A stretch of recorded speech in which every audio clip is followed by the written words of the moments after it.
E hoje os torcedores do Arsenal acordaram recebendo uma notícia que não foi boa, tá? E ela é de que Edu Gaspar está indo embora do clube. Lembrando vocês que o brasileiro foi um dos principais nomes no comando do Arsenal nesses últimos anos e foi fundamental no projeto da reconstrução junto com o técnico Mikel Arteta. O jornalista Fabrício Romano e também o jornalista Bruno Andrade confirmaram que ele vai deixar o cargo de diretor e em breve isso daí será confirmado oficialmente pelo Arsenal. Inclusive, ambos revelaram que já tem gente de olho na sua contratação, e ele é Evangelos Marinakis, que é dono do Nottingham Forest e também do Olympiacos. Ele tá de olho em contratar Edu como CEO para ambos os clubes, e vale a pena lembrar a vocês que o Nottingham Forest vem fazendo um baita começo de temporada lá na Premier League, inclusive eles atualmente estão na terceira colocação. Não foi informado pelo Bruno Andrade nem pelo Fabrício Romano a data correta, né, quando que o Edu Gaspar realmente vai embora do Arsenal, se vai ser no final desse ano, se vai ser no fim da temporada, ainda não foi informado realmente a data que ele vai sair, tá? Mas sim, ele vai embora e vamos ver qual será o próximo projeto que o Edu Gaspar vai acabar comandando. Confesso que seria interessante ver ele aí com o Evangelos Marinakis, né, sendo aí CEO e ajudando o Nottingham Forest. Na última temporada os caras não conseguiram jogar muito bem, mas nessa daqui estão surpreendendo, tá? Estão na frente aí da tabela do Arsenal, do Tottenham, do Manchester United, então ver o Edu Gaspar lá ia ser bem interessante. Vamos ver o que é que vai acontecer, né? Eu sou o Todd, seja muito bem-vindo para mais um vídeo aqui no canal, onde eu vou te contar muita coisa interessante. Ontem tivemos final da Copa do Brasil, bora ver o que aconteceu. Marcelo não é mais jogador do Fluminense, bora falar sobre Vitor Gyökeres, que entrou na mira do Barcelona, e o clube já tá planejando aí uma troca de jogadores. Bora ver como é que foram os principais jogos de ontem lá do futebol europeu. Rafinha continua deitando no Barcelona. Bora conversar sobre tudo isso e muito mais. Então, sem mais enrolações, solta a intro!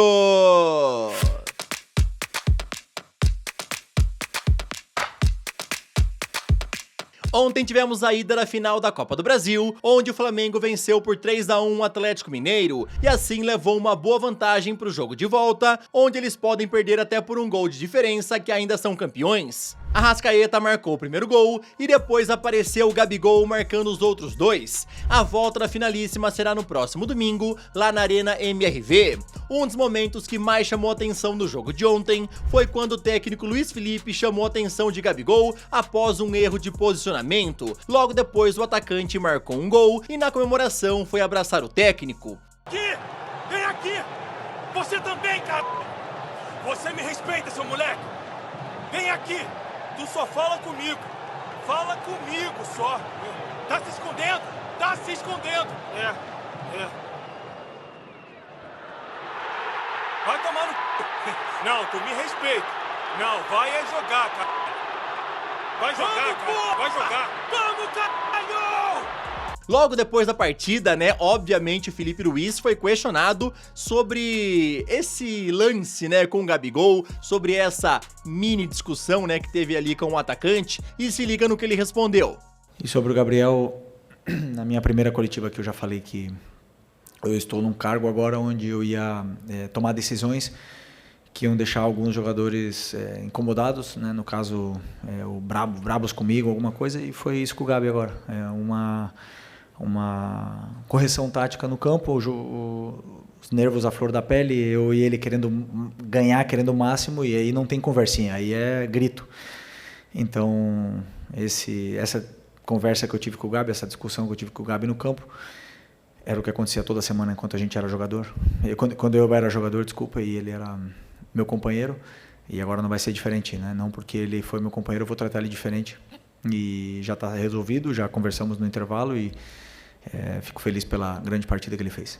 Flamengo então venceu por 3-1 e eu quero saber o seu palpite para o jogo de volta no próximo domingo lá na Arena MRV. Será que o Atlético consegue dar a volta por cima ou o Flamengo será o grande campeão? Comenta Nesse final de semana o Fluminense anunciou a rescisão de contrato em comum acordo com o lateral esquerdo Marcelo. E isso daí aconteceu um dia após a discussão entre ele e Mano Menezes na beira do gramado. Segundo o portal A Trivela, Marcelo teria dito ao Mano Menezes para não falar mais com com ele para não encostar nele, para parar de fazer média com a torcida. E o técnico ficou enfurecido, falando que Marcelo não iria mais entrar em campo. O clima com o jogador no dia a dia já não era dos melhores e esse problema foi a gota d'água. Após deixar o clube, Marcelo se manifestou ao postar uma nota nas redes sociais, exaltando os momentos que passou nessa segunda passagem pelo Fluminense, e encerrou com a frase: "A verdade, como o sol, sempre sairá". O jornalista Rafael Marques, da ESPN, detalhou que Marcelo era bem problemático no dia a dia do Fluminense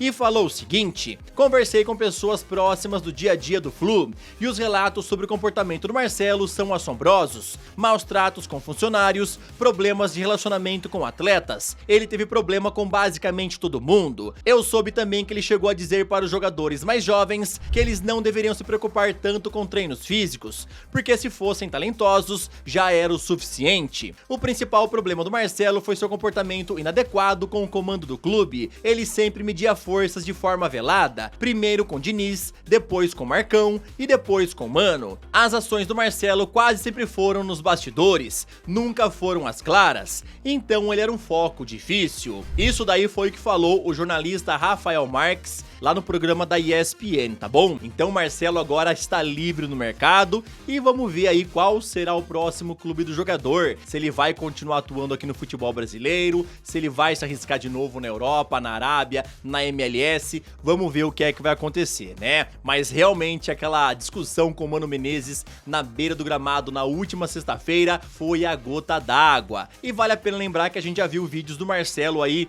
com torcedores, né? Não sendo muito legal, né? Com crianças, com torcedores, e realmente ficou bem complicado pro lado dele. E agora o Rafael Marques falou que o comportamento dele dentro do clube também era bem complicado. Agora, rapidão, queria te pedir aquela moral, deixa o like no vídeo, se inscreve no canal e também ativa o sininho. Aqui sempre tem vídeos novos pra te deixar muito bem antenado em relação a esse esporte tão maravilhoso e amado por todos nós. Ontem, pelo Campeonato Espanhol, Atlético de Madrid venceu Las Palmas por 2-0. Também tivemos derby catalão, onde o Barcelona venceu o Espanyol por 3-1, com direito a 2 gols de Dani Olmo e mais um de Rafinha. Assim, o time de Hansi Flick chegou a 33 pontos na liderança. Real Madrid é o segundo colocado com 24 pontos e tem um jogo a menos. Atlético de Madrid tem 23 pontos e o Villarreal é o quarto colocado com 21 pontos e um jogo a menos. Pelo campeonato italiano, a Atalanta acabou com a sequência de 9 partidas sem perder do Napoli, pois ontem eles venceram o time de Antônio Conte por 3-0. Já o Verona venceu a Roma por 3-2. A Fiorentina segue forte e ontem venceu o Torino por 1-0, mesmo placar da vitória da Inter em cima do Venezia. Na tabela, o Napoli lidera com 25 pontos, Inter tem 24, Atalanta e Fiorentina completam o G4 com 22 pontos. Lá em Portugal, o Porto venceu o Estoril por 4-0. Na tabela, o Sporting lidera com 30 pontos, Porto tem 27, Benfica 22 e Braga completa o G4 com 20 pontos. Também tivemos ontem clássico inglês entre Manchester United e Chelsea, que acabou no empate em 1-1. Tottenham goleou Aston Villa por 4-1, com gols de Brennan Johnson, James Maddison e mais 2 de Solanke. O Liverpool lidera a tabela com 25 pontos, City tem 23, Nottingham Forest tem 19 e o Chelsea completa o G4 com 18. Rafinha está sendo um dos principais jogadores do futebol europeu nesse começo de temporada, mostrando que a troca de técnicos no Barcelona fez muito bem para ele. Em entrevista ao jornal El País, o brasileiro soltou o verbo a respeito do que passou sob o comando de Xavi na equipe catalã e disse o seguinte: "Alguma vez me senti excluído no Barça? Sim, me senti, especialmente durante os primeiros 6 meses e também em outros momentos. As pessoas sempre diziam que eu era ruim e que eu deveria ser vendido, mas as coisas agora estão funcionando perfeitamente pra mim. Quando tinha o Xavi, eu já sabia que ia sair no minuto 60. Tentei fazer tudo naqueles 60 minutos, mas nada deu certo. E outras vezes, quando as coisas deram certo, fui tirado de qualquer jeito." Só lembrando a vocês, né, que nesse começo de temporada pelo Barcelona, o Rafinha está deitando, tá? E é um dos melhores jogadores em atuação lá no futebol europeu. Ele soma até agora 20 participações em gols em apenas 15 partidas, tendo um total de 11 gols marcados e 9 assistências dadas. O Rafinha, sob o comando de Hansi Flick, está se mostrando completamente um outro jogador. Tá jogando bem, tá jogando feliz, assim como era na época lá do Leeds United, quando quando ele tava deitando, né? E vários gigantes estavam de olho em comprá-lo. Vamos ver agora se o Rafinha vai conseguir repetir as boas atuações na data FIFA de novembro, lá na seleção brasileira. A gente torce pra que sim. Nós torcemos aí pra que ele faça gols nos 2 jogos, né? Contra Venezuela e Uruguai. Igor Jesus vem brilhando bastante pelo Botafogo e também pela seleção brasileira nesses últimos jogos. Portanto, clubes europeus já estão de olho em sua contratação para o ano que vem. O portal GE informou que o West Ham é um dos principais interessados e inclusive intermediários dos Hammers já sinalizaram com uma proposta ao Botafogo no valor de 30 milhões de libras. Um agente em nome do time inglês procurou John Textor e apresentou os valores pelo atacante. O clube carioca ficou bem impactado com as cifras, mas só vai responder quando receber uma proposta oficial dos Hammers. A ordem de John Textor, por enquanto, é esperar o fim da temporada para conversar sobre venda de jogadores, e por isso somente lá no final do ano deveremos ter novidades em relação à possível ida de Igor Jesus para a Premier League. Lembrando vocês que John Textor também tem interesse que o atacante vá jogar no Lyon, que é outro clube pertencente à Eagle Holding.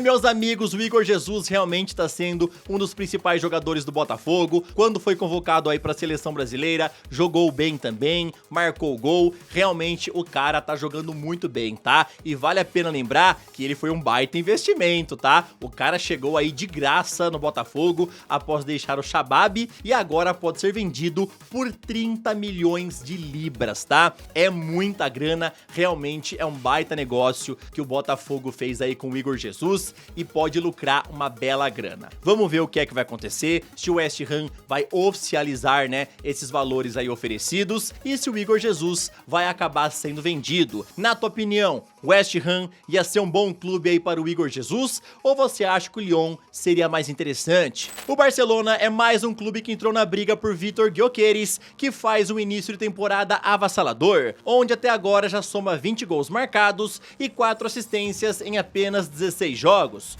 Os catalães estão bem interessados em levar o sueco ao fim da temporada, porém sabem que o Sporting pede 100 milhões de euros da sua cláusula rescisória por ele, e por isso o Barça cogita colocar um jogador envolvido no negócio. O jornal El Nacional informou que a ideia é oferecer Vitor Roque e mais uma parte em dinheiro. Lembrando a vocês que o Sporting também tem interesse no brasileiro e eles até chegaram a fazer proposta por ele na última janela. A publicação completa dizendo que internamente o Barcelona acredita que Gyökeres poderia ser o sucessor ideal para Robert Lewandowski. Agora resta saber se o time português vai se interessar pela proposta envolvendo Vitor Roque. Lembrando que isso daí seria somente para o fim da temporada, tá? E outra coisa que vale a pena lembrar é que o Gyökeres é alvo de times da Premier League. O Mikel Arteta tem interesse em levá-lo para o Arsenal, o City também tem interesse em contratá-lo caso Erling Haaland vá embora, e também o Manchester United tem interesse em contratá-lo, principalmente agora que eles conseguiram fechar a contratação, né, do Ruben Amorim, que ainda é o atual técnico do Sporting. Já expliquei pra vocês que ele chega no clube no dia 11 de novembro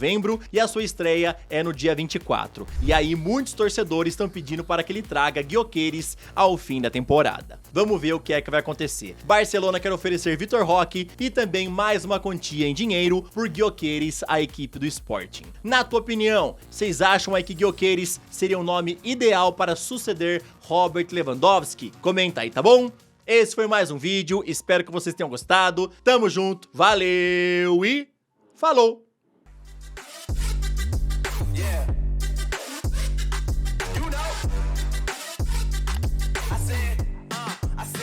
It's gonna be a long night.